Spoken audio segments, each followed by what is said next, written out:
Exploring the human journey.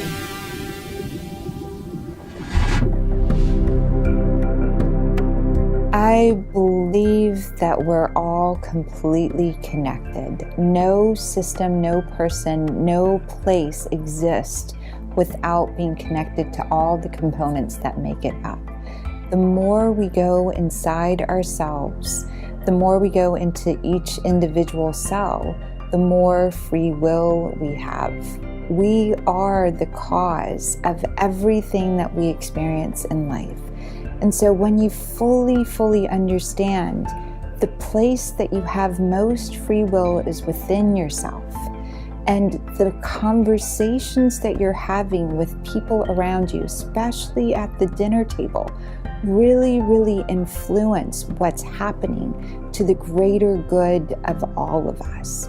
So if you're sitting and you're feeling fear and you're feeling and talking gossip or just the lowest eyebrow thoughts around you, well, collectively, you're creating that with everyone you're sitting and breaking bread with. If you're having ideas of peace or ideas of connecting or solutions to the great problems, especially while you're breaking bread, you're creating with the individuals, with the environment, with your free will, the solutions. That's why Gandhi said, be the change you wish to see in the world. Free will and predetermined will is all based on us. What's going to happen to all of us is how and what we hope for and how we co-create breath by breath the solutions for ourselves, our family, our communities, our earth.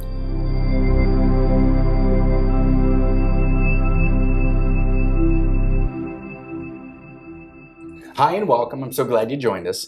Today our special guest is Dr. Sarah Larsen, and she is amazing. I can't wait for you to hear all about the work that she does. Dr. Sarah, thanks for being a part of our human journey today. I'm so grateful to explore the human journey and so grateful for you guys coming into our lives. The whole community here that you've met with just adores you. Well, we are so blessed to be here, to have met you by some random introduction, not knowing anything about you, and the opportunity that we've had to get to know a little bit about your story is absolutely fantastic.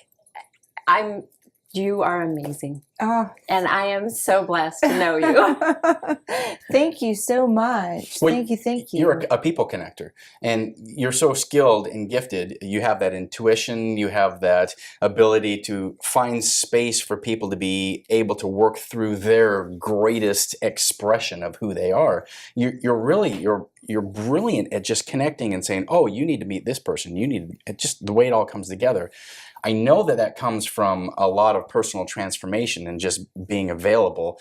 Tell us a little bit about the path and the journey that you've been on. The path and the journey, and thank you so much for sharing that.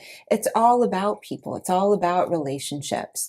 And this path that I'm on, that we're collectively on, is really about how do we get what's inside communicated to someone outside of us, and how do we understand what's inside someone else and really get what they want to share.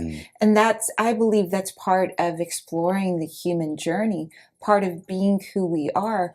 We get to know ourselves better every time someone understands us, and we get to know them better every time we're acknowledged for knowing, yeah, that's really what I meant, or that's really my who I needed to meet, or that's really how I wanted to be understood. I believe there's two types. We have so many different types of intelligences, but our inner knowing can really be divided up into an intellectual inner knowing or an intuitive inner knowing. And the two don't really compete. When we really get aligned with our intuitive knowing, our intellectual expands. When we get aligned with our intellectual knowing, our intuitive intelligence expands. The finding that balance of the true self and the ego character that we're playing is really fascinating to me. So I've really enjoyed learning about the pre-birth planning. Dr. Michael Newton in Journey of Souls really gives presence to, you had a soul guide, you came here, you were planning on doing something. And we choose our birthdays, we choose our family. And so I'm really interested in, as a soul, we come in here to have this experience. You were born in Pakistan. Yes. You were born into a family that had a tradition of arranged marriages. And how did your human journey begin as a young person through that? Oh, it's such a beautiful thing to know and be educated by nature.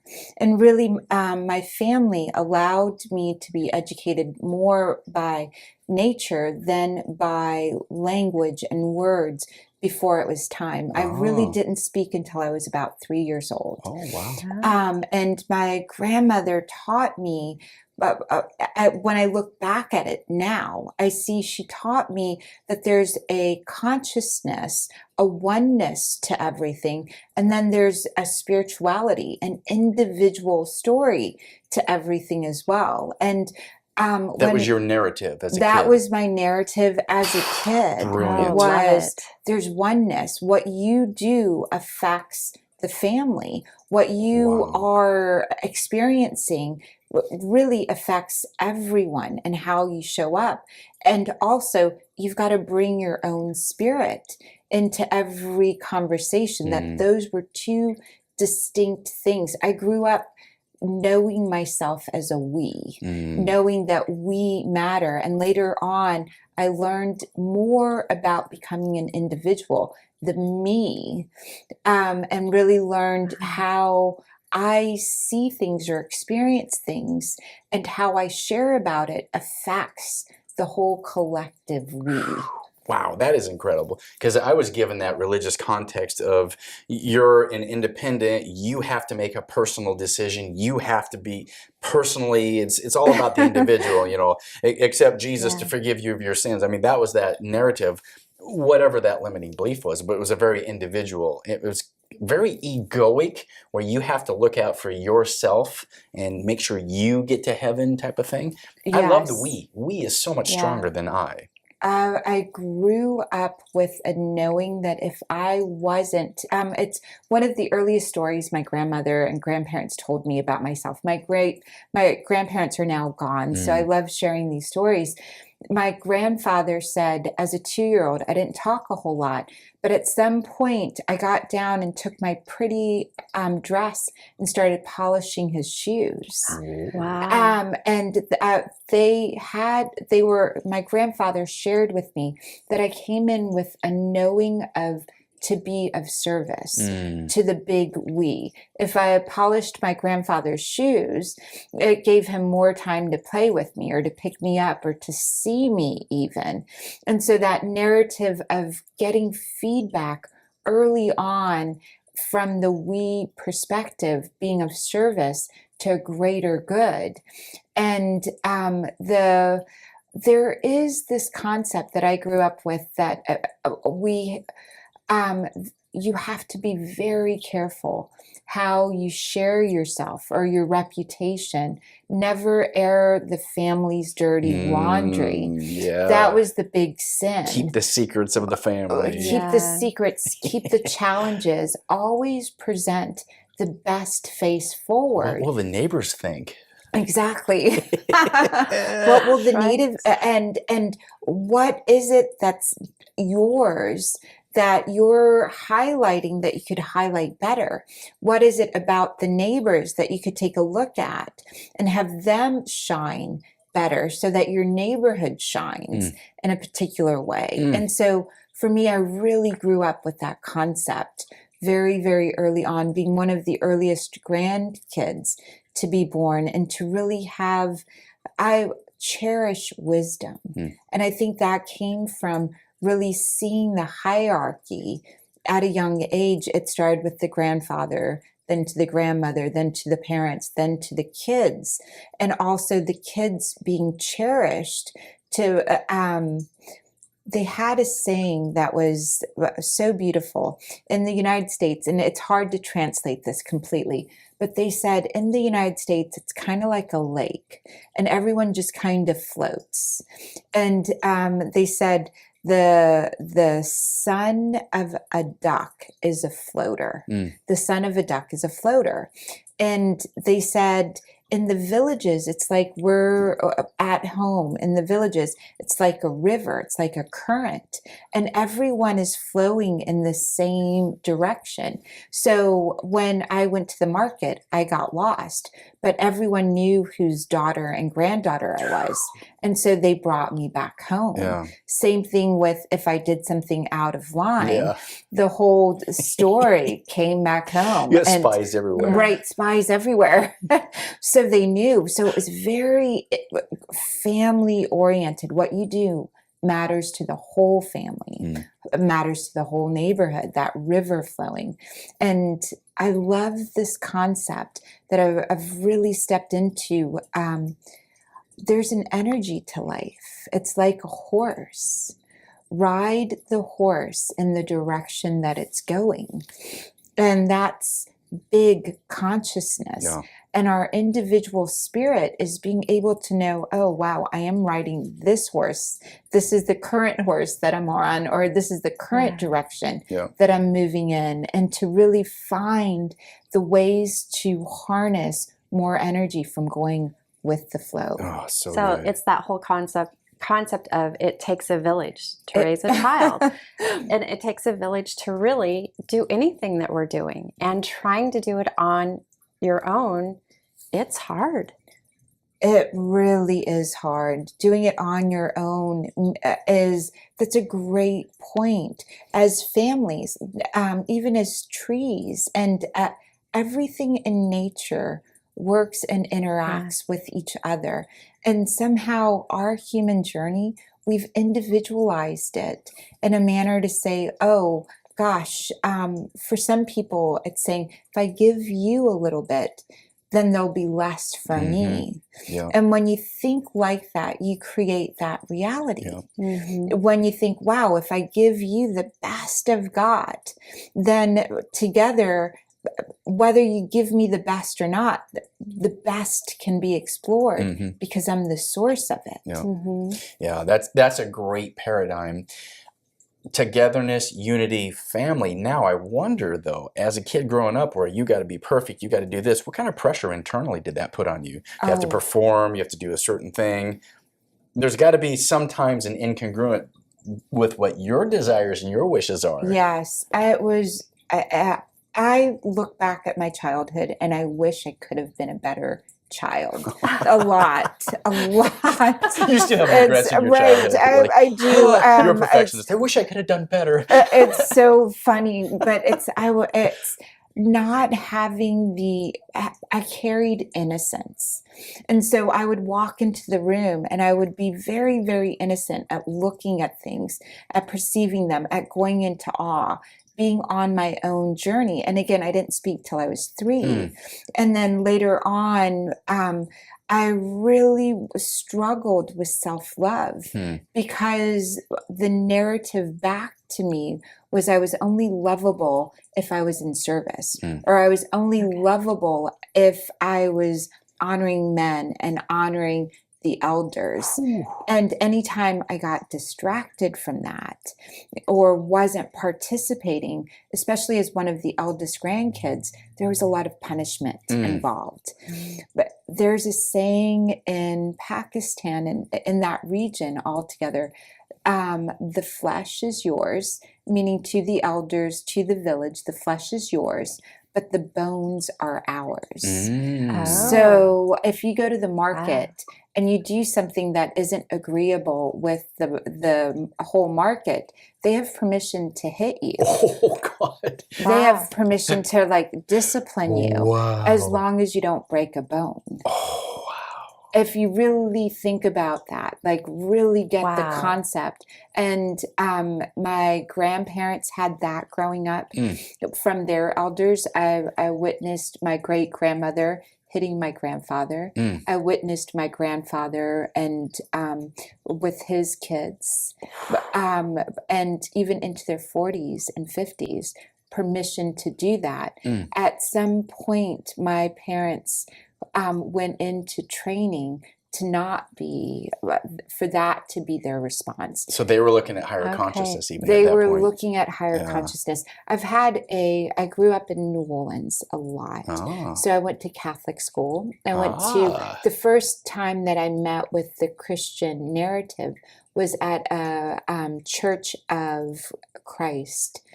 We weren't allowed to dance. We weren't allowed to sing. We weren't like looking at boys was wrong. We had kids expelled from school for hanging out in the garage together. Oh.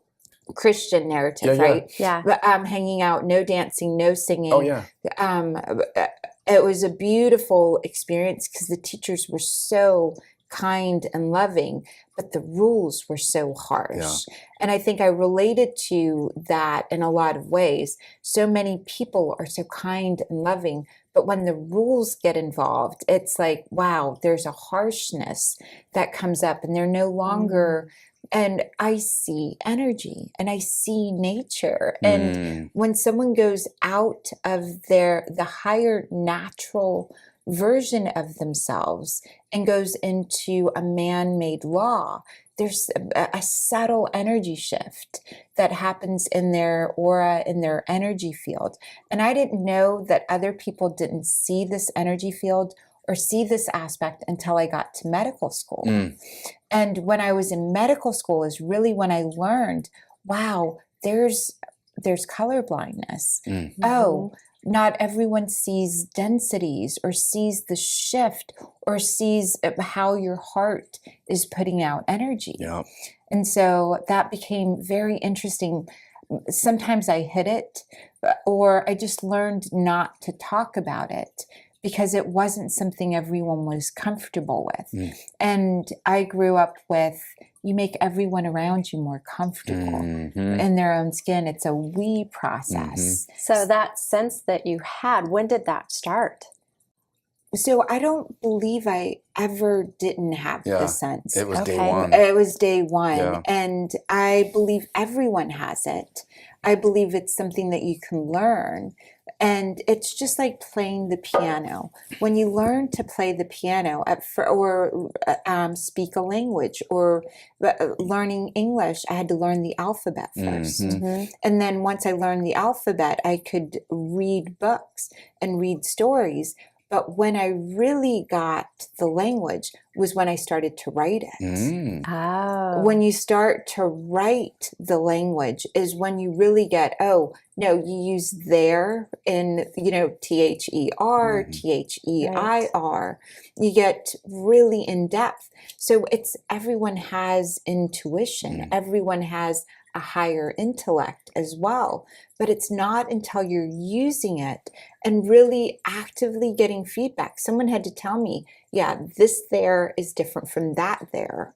And this is when you use this they, this is they are, and this is there. And so when that whole ability to really use the language came in from writing it.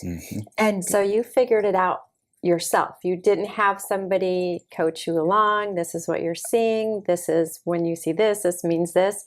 You literally had to language it yourself. I did. I learned not to speak to my elders. Like my grandmother always told me stories. She always taught me. If she asked me to come over, I would come over.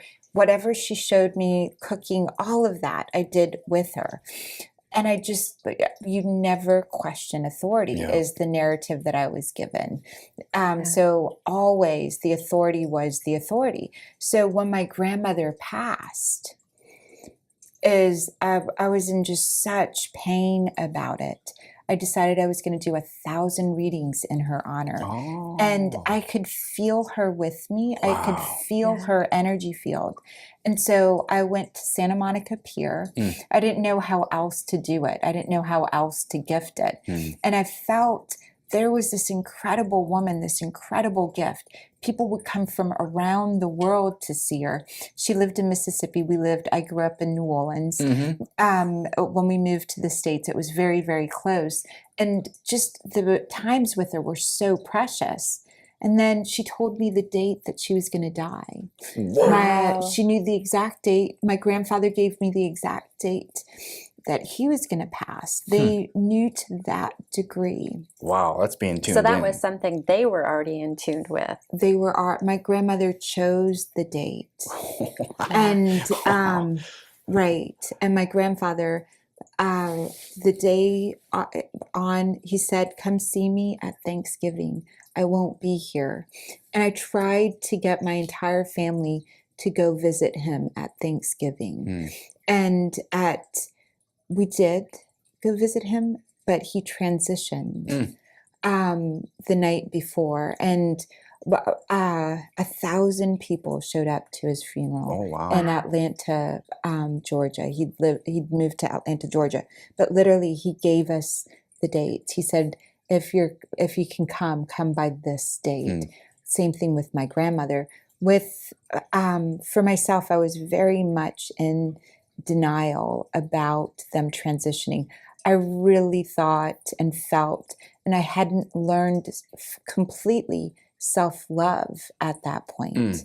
To add to that, part of my investments were in Hurricane Katrina. Part of the money, part of our resources. So Hurricane Katrina happened. My grandparents were in Louisiana. My daughter, who was 8 months old, myself, and a friend drove back to Louisiana. You couldn't fly in. We brought supplies in our minivan, diapers, the whole thing.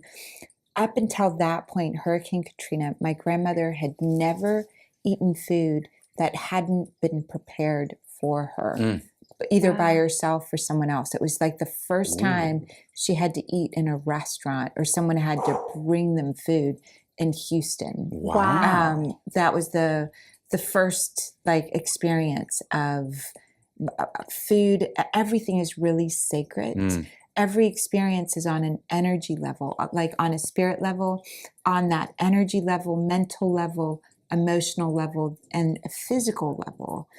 And so my grandmother always prayed over food, the spirit of the food, then the mental energy of cutting it and preparing it, the energy in motion, the emotion, love, prayers, all of that goes into it. Then you eat this food. Everything's blessed. Oh, and so everything was in that spiritual context of it's all part of that energetic field. It's we. It's the a we food thing. is we. Wow. Yeah, the narrative I was given that you had to pray that it would be blessed, so somehow it would be good for you and not bad, and not poison you. Well, as a kid, I remember chickens, the heads being cut off, and we would talk to them and ask permission. Which one is it going to be? And then there would be it was flipped over, and the blood emptied and given back to the earth again, and every part used, and every part from the feathers to the colors to every part used. Because it's part of nature, and all around the world, this is still happening. Yeah, that's the Native American cultures that I've been experienced with.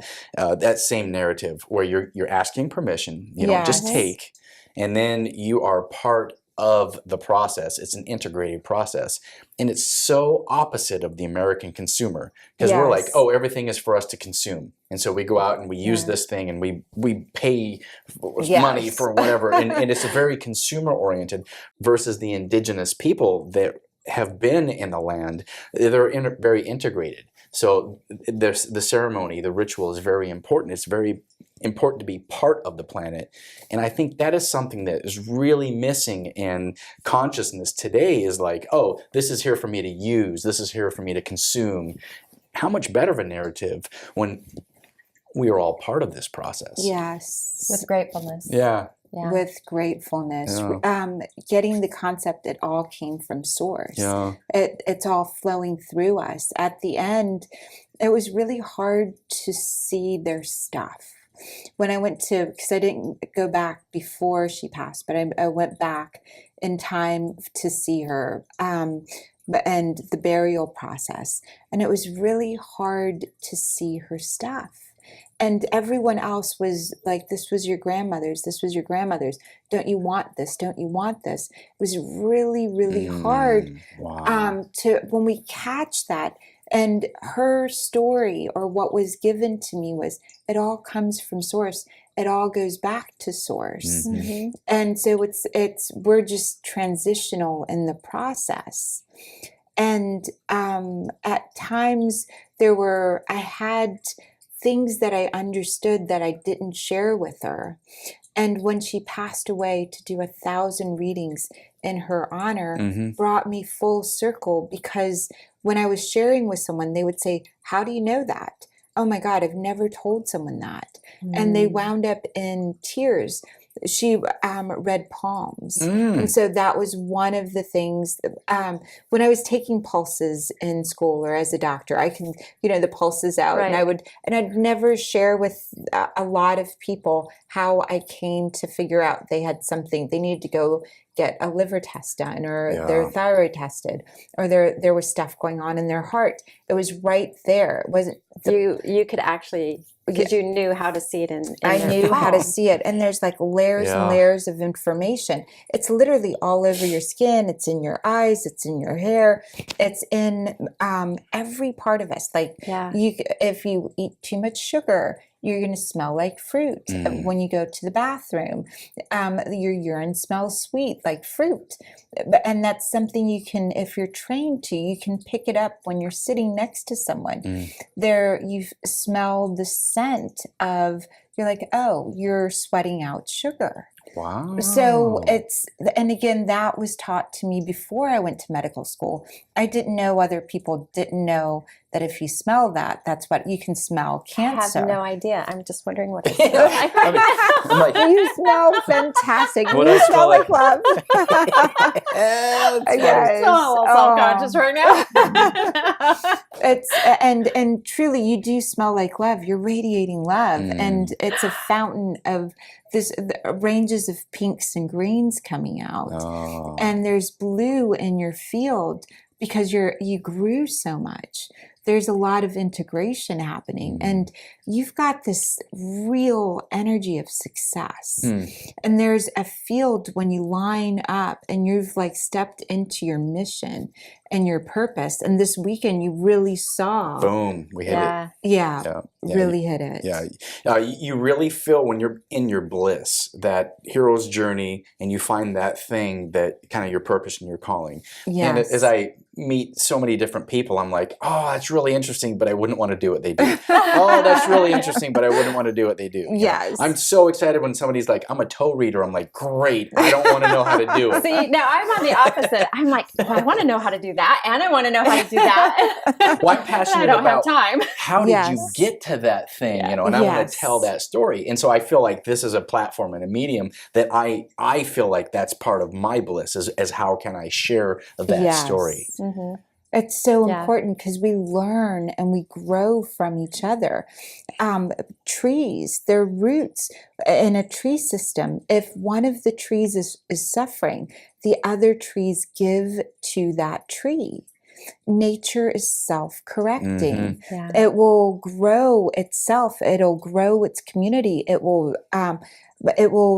give parts of itself. And when it's time, the other tree will give back. And to have seen that growing up, to have seen just the beauty of the blossoms of mango trees, of orange trees, to be able to see a tree breathe, which is something all of us can do. And all of us, we just have to slow ourselves down to be able to get into that subtle energy and receive the information that's coming in through our eyes, and learn how to interpret it from our intuitional intuitional intelligence and our intellectual intelligence. The doctor part of your name is very interesting to me, because a lot of people are doctor because they went and studied something and they got a PhD. Not only are you medically trained, you're also an Ayurvedic. I learned in India Ayurvedic medicine, the science of life. So you can see where if you can divide yourself up into different parts. And the core life that's coming through you, are you dry? Are you wet? Are you a combination? But to see life in that format, the oldest form of medicine that we know to date is called Siddha medicine. And they used herbs and they used components and mixed them together and added them to water, or added energy or took away energy from the body through our hands and through intention of giving it to spirit or giving it to earth, or cleansing on a regular basis. We can now call that like emotional intelligence, right? Are you doing your emotional hygiene? Did you make sure you went and you connected with yourself and you're okay? Allow that energy to move through rather than getting stuck there. And so we now practice emotional hygiene and practice that. It's becoming popular here. But to really grow up with, wow, all of life is expressing itself through you and through your body. And the seasons matter, and the food that's in season matters. Much of the concepts of Ayurveda is eating for your body type during the season of your life. Yes. Along with the seasons that are on Earth right now. And that's hard to do in the US because we have the fruits all year long. We have the veggies all year long. And so you don't even know growing up that there's seasonal stuff. And the way to bring this in, nature is self-correcting. When you go to the grocery store, whatever is on sale is in season. Okay. So nature is self-correcting. Even human nature, we put on sale what is plenty around us, and we being able to go, all right, so the next time I'm go to the grocery store, I'm going to look for what's on sale. And that being all right, and then I'm going to check in and make sure that worked for my body. Give it a few days. I'm going to smell what I smell like. If my smell is pleasing to myself, then that's more food to eat. If it wasn't pleasing to myself, it's very interesting, right? But you can back with that smell thing. I think I need to. I need to tune into my smeller. Right, but our sense of smell, our sense of sound.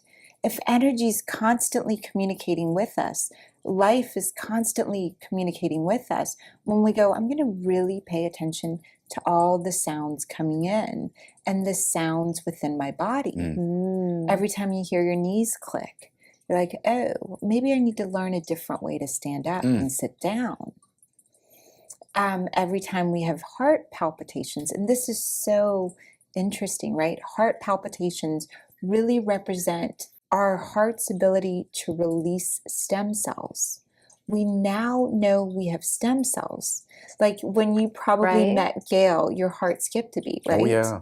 Still does. Right? Still does. So beautiful that skipping a beat or that palpitation gave you more life force. Our heart skips a beat. Our heart is tuned in to that intuition. And that part is so beautiful to fully get and understand that it's releasing stem cells, what the Chinese called immortality cells. Your stem cells can become any cell in your body, especially from the heart. Your bones can become any part as well. Well, yes. I mean, stem cells is something that they take out and put back in to try and heal people, right? Completely. So stem cells are like seed cells. You have your own seed cells that can turn into, in this case, they turn into whatever your body needs from the heart. But, and whenever we orgasm, for example, our body's going into repairing itself, extends its life. Your heart can be felt further away. When you have heart palpitations, when you're healthy, you're releasing stem cells. And it's the same thing as your heart having an orgasm to recreate and energize your entire body. You meet a beloved, you follow your bliss, you see something on film, or you have an experience out in nature that just resonates with your heart. You have goosebumps. Your body's releasing stem cells. Wow. So when you're in a place of bliss and feeling good, that is actually a healing thing for your body. Your life extends. Oh, wow. Whenever you compromise your own nature or compromise for a lower law, like there's a higher law and your body's always connected to that higher law, higher love, higher life, higher flow presence. Your body's always connected. Your body knows you better than you know yourself. And it's always communicating with you. So when you're connected and you go into joy, absolute joy, your body grows, gets younger. The telomeres in your DNA, the tails of your DNA extend. When you are compromising for a lower law, and you might intellectually get, wow, this is what I have to do. But there's a little portion of your body that compromised, and it shuts a little bit of itself down as a feedback mechanism so that you will understand you're not following a higher law. You're not following your higher intelligence. Your body knows everything there is to know about you, and it's trying to communicate that with you all the time. And our intuition and our intellect has to be turned on and available fully for us to use so that we're giving accurate feedback to ourselves and extending our life and extending what's possible and extending everything that you heal as parents. Your kids won't have to Man, I feel. love it. You've said that to us before. We love it when you say that. I know. Now we're on a mission. Okay. Let's not have our kids have to deal with this. Get the crap out of the way so the kids don't have to go through that. They can have the next level journey. Yes. That's so good. You're fascinating because you take the ancient wisdom, you combine it with Western medical training, and then you combine it with the ability to sense and feel and see energy. Yes. It's like this triple threat. Yes. Your superpower. Have you had a near-death experience that has tuned you into an energetic state? So I believe the near-death experience, so I did. I had from age 14 to 19. I was in an arranged marriage in a culture that really believes the flesh belongs to us and the bones belong to. So I had situations where I was being choked and not able to breathe and get air in. And during that time, I'm so grateful for that because I could tune in. I'm grateful for that. That's so conscious. Right. I could tune in to a higher frequency and I could tune in.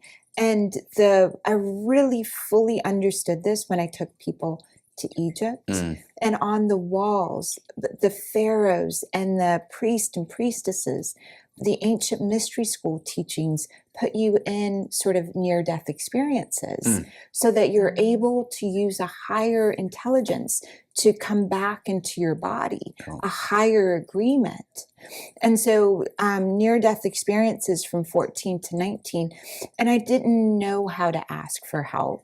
I didn't know how to get help or share without one of the things that my twice my age husband would say, and he wanted us to work. He wanted to give to me, but I didn't understand fully that wasn't part of my journey, my soul's journey. I believe we had to go through this dance in order for me to be doing this now. That's why I'm so grateful. He has to carry the energy that he perpetrated, and hopefully he's gotten to this higher understanding of forgiveness and forgiven that whole world and work as well. Him choking or the abuse sending me into not being alive fully states into these higher states, allowing Or me attempting to kill you is another way to put that. Sending me into a higher consciousness. Right. So beautiful the way you frame everything. Oh, thank you. But I got to experience things like the Oscars. In that higher consciousness state. I didn't know what the Oscars were when I was experiencing it. And then a few years ago, when I was at the Oscars, I had this moment that said, oh my God, I've experienced this moment with all of my senses. And what that means to me is I'd experienced it as the perspective on the stage, someone on the stage presenting. I experienced it as myself sitting in the audience. I experienced it as someone helping to seat and make sure that the Oscars were running on time.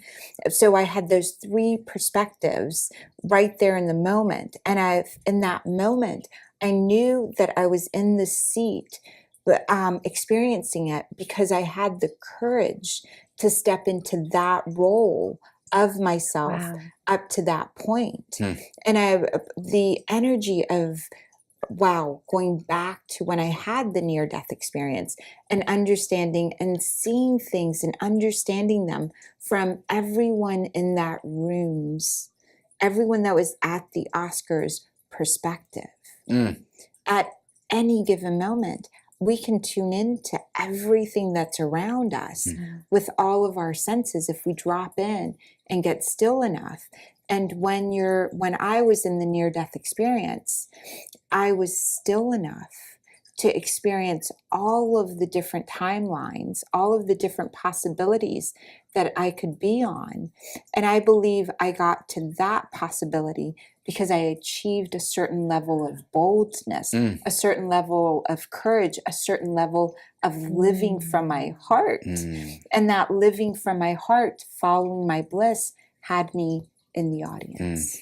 That is so beautiful. And there was a time I was invited to be an actress in college, and I didn't take that route because I wanted to bring honor to the family or make my parents proud. And I went and I really wanted to heal, be a doctor, do what my grandparents thought was the noblest thing, the thing that my parents think is the noblest thing to do. Being a doctor as an Asian is, so God is up here, being a doctor is right here. Right next to it. Right next to it. You have that level of respect in the ancient world. So practicing medicine in India, practicing in Pakistan, practicing anywhere around the world where the elders are really cherished. Many of them see the medicine people right next to God because they've got to tap into something greater to remind you of your own bliss, to remind you of, oh, well, if you're missing a little bit of something, take this bitter, but you've got to become a better person. A better version of you to continue going forward in life. You're always talking about that vibrational level and raising it. Because you're like, if you feel like you're down here, you're going to stay down here. And there's one thing Gail and I have learned from working with you is we should call you Coach Sarah Larsen because you're coaching us. But as we're working with you, you're like, what would it feel like to have your greatest day ever? And then in these relationship, in your health, in your family, in your career, and whatever that paradigm, what would that feel like? And the more you meditate on that, you begin to raise that vibration and you begin to feel what that would be like and you tune into that space. Yes, we're radio frequencies, and together so beautifully, you tune into each other so beautifully, and your family's starting to tune. And I love coaching. I love bringing the executive, the stars, this wisdom because you affect so many people. Your life matters so much because you have the courage to share your story. Thank you. So you went through that time period where you were in that arranged marriage, and then where did you go after that? So I remember the moment that I woke up and one of my grandmothers was sitting in front of me. And the last attempt at death was 19 years old. I'd already graduated from high school. I knew getting on the plane, I was going to my death. I'd already seen it at that point. So my dad sat at a table, and my mom was already in Pakistan, and my dad cried. And I've only seen my dad cry a few times. And I'm a yes person to my parents, to the elders, but in my family. So my dad said, "Will you go to Pakistan?" And I had been because starting at 14, having these physical experiences, abuse, my first sexual experience was a rape on my wedding night. Boy. And having all of that, I was really at one degree broken with my family, and at one degree hiding everything with my friends. I didn't know how to explain. And there was no one in Louisiana before the 90s that was talking about honor killings or arranged marriages. We have that story now. Some people do, but many people still don't have that story. And so all that you were in the States while all this was going on. So I was going back and forth from Pakistan. He was coming back and forth.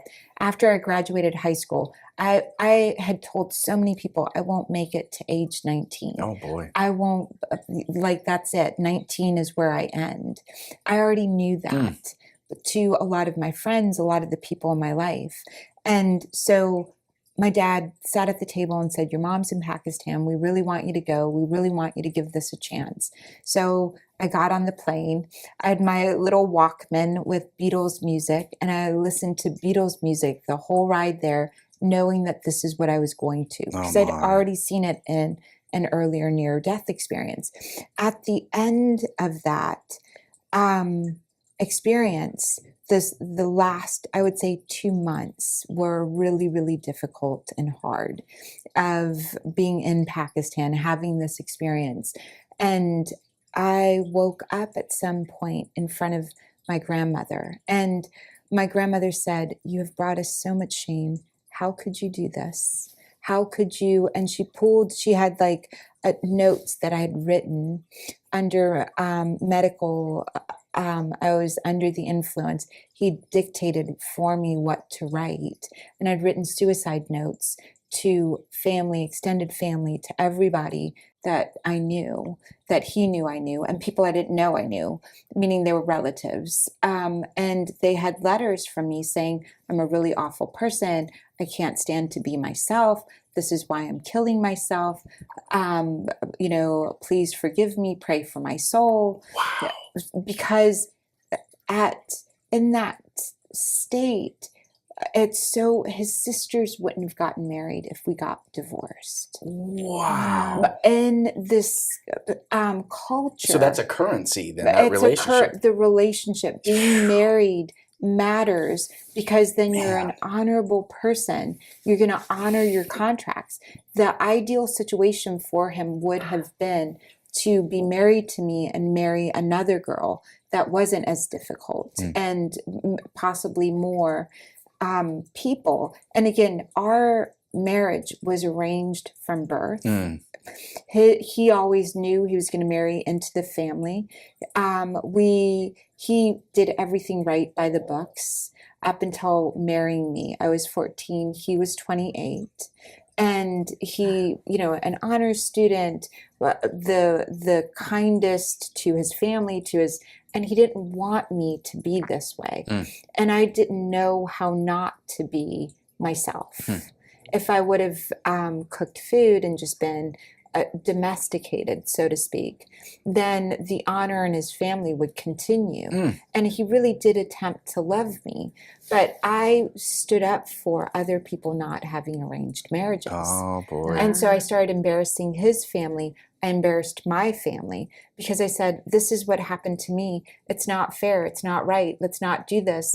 So I made sure the cousins and anyone that I knew that had an arranged marriage at whatever age, I stood up for. And so I became really difficult black sheep, and I was really physically being abused and harassed, and I didn't know. And so there was this wounded person, and then there was the person that showed up in high school, and I would just, and I knew I was going to die at age 19. So in high school, and my teachers knew, which is funny, that I had permission at McMain High School to kind of be free, because they had had enough girls in McMain Magnet School come through that were Palestinian, that had arranged marriages. There was a family there.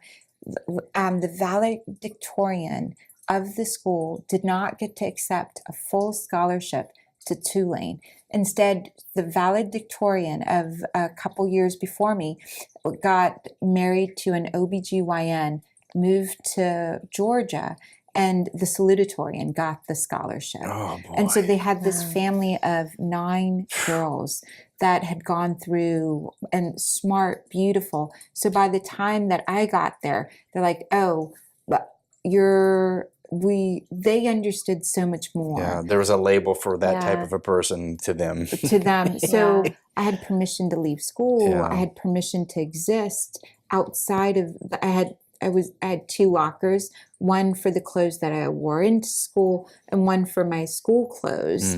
The last year we got uniforms, but the teachers were really sympathetic to that plight. And another girl that went to McMain Magnet High School, my best friend, also in the culture, once we got into an accident in her car, and we were allowed to pull guys out of school to fix her car so her dad wouldn't find out. Oh, wow. And we got it all done. Like, we were just driving, and it was like a little bumper. So they came and they had their little tools in the machine shop, and they pulled out the dent, and the father never found out. Wow. Which is because he threatened always to pull them out of school. And there would be more violence. Yeah. And there would be more violence. But the key here is it's all relationship. The key was the teachers knew the story and they could relate to us, and they really empowered me to stand up, and to, even though I didn't do it by not getting on the plane, or not, the greatest good came from me getting on the plane, having even that further experience, waking up to my grandmother going, how could you do this? And was it that she read your letters? Is that what the shame was? She read the letters in which every bad thing I conceivably could have done. I smoked cigarettes, which is not, I danced, I listened to The Beatles. The Beatles Beatles. and Culture Club Oh my and goodness. Michael Jackson and Billy Joel, and Prince. So that was all in my confessional letter, that I did these things. And so I wasn't a good wife, and so I was taking my own life. And he wanted his sisters to be married. He would have preferred that if I was normal, quote unquote, domesticated, not screaming out. And there was something inside me that just, I didn't mind, for me. And I think that was that service-oriented person, that if I got hurt, I didn't mind as long as someone else wasn't getting hurt. I protected my grandmothers, and I protected the reputation. And I think the culture literally grew from it. I think his sisters and everyone that was part of the experience is no longer in the arranged marriage situation. There are love marriages in my family now. And there is, so that temporary discomfort of being the black sheep, of standing out, of saying all of this, self-corrected, that our family and anyone watching this from that culture nobody wants to be on a lower value system. We made these lower value systems, and there's a higher life force that honors source, God, love, and we can correct that by how we show up and give love to and permission to. That is fascinating how you are my such a goodness. guiding Like light. I started getting the chills. Yeah. Well, I see it in Dr. Sarah's work, how you're very kind, but you're not going to let people stay in their rut. You're like, Yes. okay, well, let's raise the vibrational level. And you're such a kind person, but yet you're defiant to let people stay at a lower level. I really fight for your You greatest do. good, You and do. I bring it out, and I challenge you. In a nice, smiley way. Right, in a brilliant, Very brilliant, Right, smiley But way. you still have your rebel fist in the air. yes, And you're like, no, you're punk rock. You're alternate Yes. of what the thing is, but you're doing it in such a nice way. But you're still like, no, I'm not going to stand for this. yes, And even fast forward years later in the current work you're doing, you're still a champion for let's do it. There's a better way to do this. Yes. There's a more conscious way to do this. and it's love, right? Yeah. Gail, it's It's love. absolute love. Yeah. I mean, your whole human journey has been to fight for that underdog and to change that and to raise it and raise it and raise the bar again.